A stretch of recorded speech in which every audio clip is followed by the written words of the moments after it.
Kuvan kaappaaminen VLC Media Playerilla. Etsitään haluttu kohta, missä on sopiva kuva. Tässä esimerkiksi kuva Revengrade Modherista, jonka voisi kaavata. Eli ensiksi tietysti tuo tekstitys täytyy käydä laittamasta pois. Eli mennään kohtaan tekstitys, subtract ja otetaan se pois käytöstä.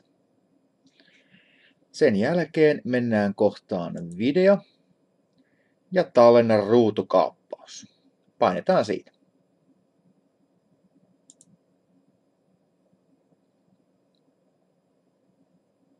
Noin.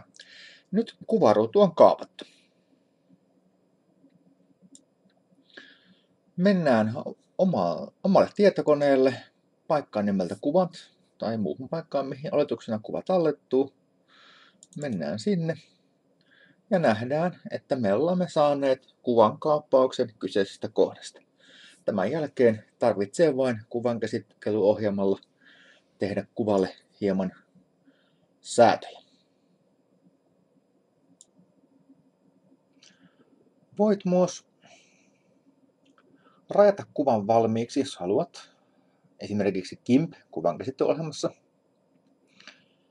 Haetaan vaan tiedostosta, avaa tiedosto. Ja valitaan se kyseinen kuva ja avataan se.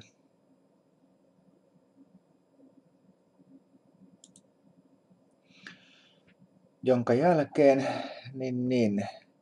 valitaan tämä rajaustyökalu. Piirretään ääriviivat. Kannattaa jättää siihen kuitenkin tyhjää tilaa. Se on helpompi laittaa kortille, kun siinä on tyhjää tilaa. Noin. Siihen ilmestyy tämmöiset kulmat, mistä sitä voidaan vielä venyttää.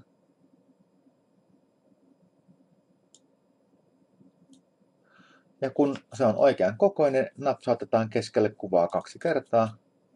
Ja mennään tiedostokohtaan. Ja valitaan tältä sellainen toiminta kuin tallennan nimellä tai export as. Teemme tätä export as, eli viemme sen sellaiseen muotoon, että kuvaa voi suoraan sitten käyttää jossain muussa ohjelmassa.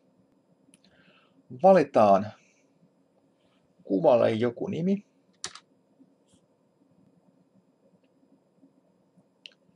Tiedostotyyppi.